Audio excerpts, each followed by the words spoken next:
Hello, everyone. This is Daizel Gasparian, your executive director, and I'm very happy to be back on Channel 1-1, and to make sure that we are reaching our residents and giving you as much information as possible.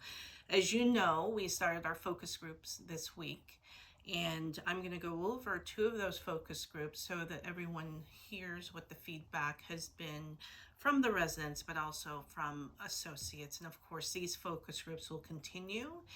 And our goal is to do this in partnership with the residents and associates to come up with the best solution of how we can better provide services for you.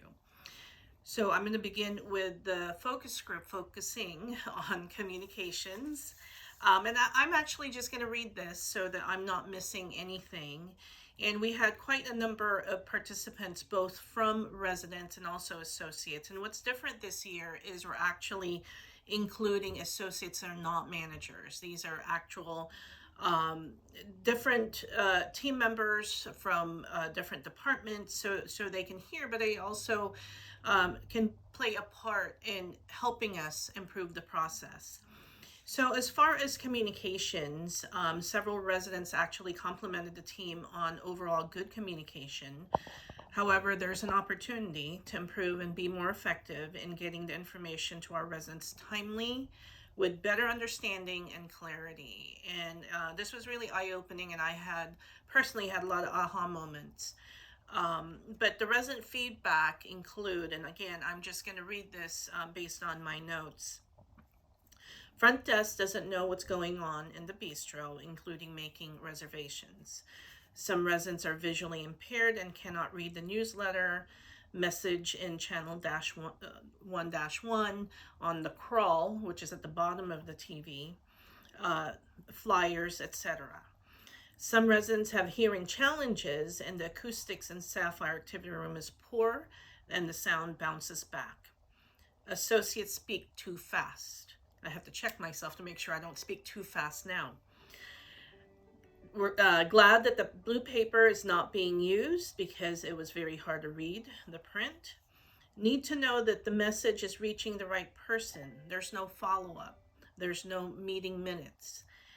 Front desk is overwhelmed and some messages get lost. We need more than one person there. We need to speak louder, slow down when talking on the phone. The weekly and daily bulletins regarding activities it's good and eligible and legible. We need more notice with resident surveys. Communication tends to be one way, needs to see minutes after the meetings. Concerned with not receiving medications delivered to the front desk. Touchtown channel 1-1 would like to hear it. Is audio available or voiceover? Need an explanation on how associates communicate with each other. How do managers communicate with other managers and managers with their teams, etc. Need better communication regarding if transportation request has been approved. People don't know. Less people, they see less people at the Sapphire desk. Need to encourage residents daily to participate in activities, remind them on when there's a concert, movie, etc. Transportation appointments, sometimes the times get changed without the resident knowing. So those were feedback from the residents, and we had a chance to go over some of the processes that we do use in communication with all of you.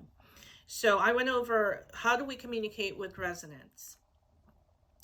We have the weekly courtside news, the newsletter that goes out weekly. This is emailed to you as well as printed and distributed to each apartment. We also have the monthly court chat, which we hold at the Sapphire Activity Room.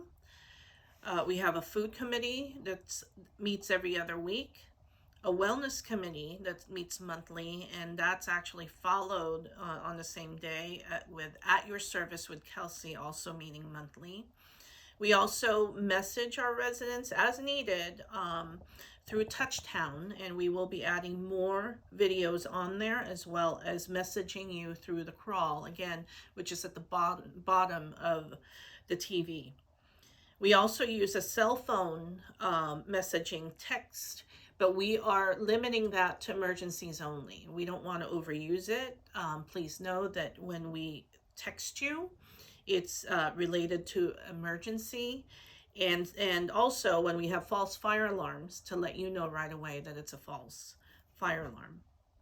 We also notify you through flyers, whether it's posted throughout the community or distributed to your apartment. The wellness programs are listed on the weekly and the monthly calendars, and those go out to you.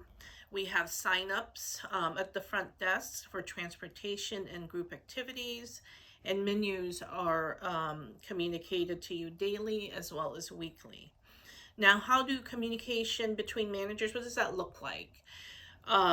Every day, every morning, the managers meet for 15 minutes. We huddle and we talk about the priorities of the day. What is it that we need to focus on today, as well as the other things that happen throughout the day. But this gives us just a quick, this is the priority. So every day that we are doing that. We also have a weekly managers meeting every Wednesday. We take about an hour and a half, and talk about just the topics that we need to address. And of course there's ongoing. We are constantly texting each other, as well as emailing and having specific group team meetings every week. Communications between managers and department associates. Angie from our front desk actually described how the front desk communicates to the rest of the team, to the rest of the department, using a resident log, which is actually emailed to the managers every morning. And this log will contain anything related to the resident that needs to be communicated to other departments. And this includes any concerns, any incidents. It gets on the log. Kathleen in assisted living described how she and the care leaders communicate with the care team. They do this via the daily change of shift meeting between the outgoing shift and the incoming shift, to make sure that everyone knows what it is to follow up for the next shift. They also communicate through a 24-hour log. Pablo described how communication between him and the maintenance supervisor and the housekeeping supervisor, what does that look like throughout the day? And again, we do communicate through our phones via text. When you see us texting, when you see us looking at our phone, we actually are sending messages to the team. Pablo and the maintenance team actually uses the Works Hub software, which we ask that every resident who has any work requests, anything that needs to be fixed, to call the front desk so that they can put it in the Works Hub. This will alert Pablo and the team to follow up. And kudos to Pablo and Jose and Pedro and Jesus and Edgar and Ray, because they actually follow up within the same day. And we actually got acknowledgement from residents at the focus group that is the case. We actually are top of the whole Kisco portfolio in our follow-up. So congratulations to his team.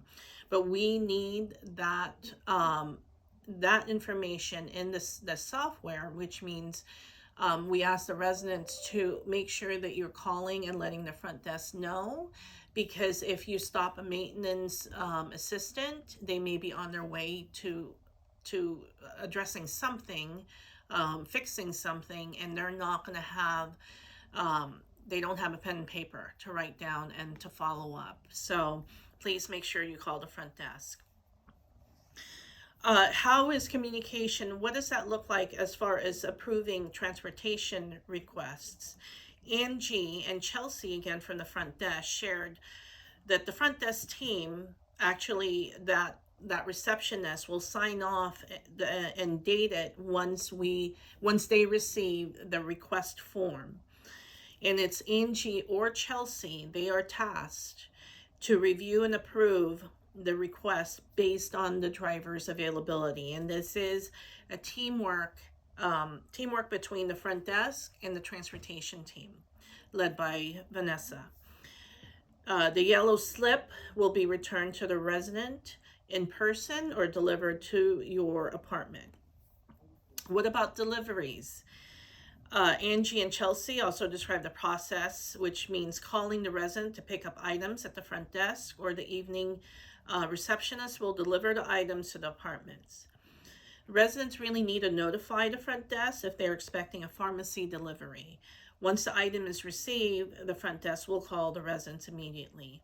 And please understand the amount of deliveries that we do have, and it could be one day, could be a lot more than the other day, but it's a lot. And the front area that's close to my office actually becomes a warehouse of boxes. That's how much we receive on a given day, some days. So it's a lot. So if you are expecting any items that are very important, example would be medication, you need to let the front desk know and let them know when to expect it. And I believe all of you are aware of how to check that when you do order it, because the vendor should be giving you notice on when it will be delivered. So please let the front desk know of that time. What about daily checks on residents? So I actually explained the process of the daily checks. Assisted living residents are checked by the care team daily. Independent living residents need to press the pendant before 10 a.m. to let us know that you're okay. And if we don't receive that, however, you do go to the dining room for a meal, or we see you at the activity, we do check you off as being okay. If we don't have eyes on you, then we will call you or go to your apartment to check. But we do make sure that we have eyes or we heard from you that day. And we are alerted by our computer system if we didn't hear from you. And I actually get notified every day of anyone not checking in or that we didn't hear from. So there is that daily check-in. And also we do track all the incidents, anyone that may have fallen, anyone that may have called 911. We are aware of that. Everything is tracked through our system. This is something that Kisco is very innovative. We do get notified, and we are getting these emails throughout the day, 24/7. We are aware. And that kind of helps us prioritize for the day as well and what we need to follow up. So a lot of really great discussions and presentations and sharing at this focus group. And I want to thank the residents who attended, as well as the associates. The group decided to meet every 2 weeks for the first month, and then maybe going monthly after that. The next meeting is Tuesday, April 11th, probably in the same space, which is the Emerald second floor activity room. We'll confirm that, but it is Tuesday, April 11th. There's a lot more to discuss, and of course, we want to make sure that we're effectively communicating with all of you. The goal so far, this is what I put as a goal based on this meeting, is effective communication between residents and associates. And we certainly want to get there. Thank you so much. We appreciate all of you. And stay tuned for the next focus group. Thank you.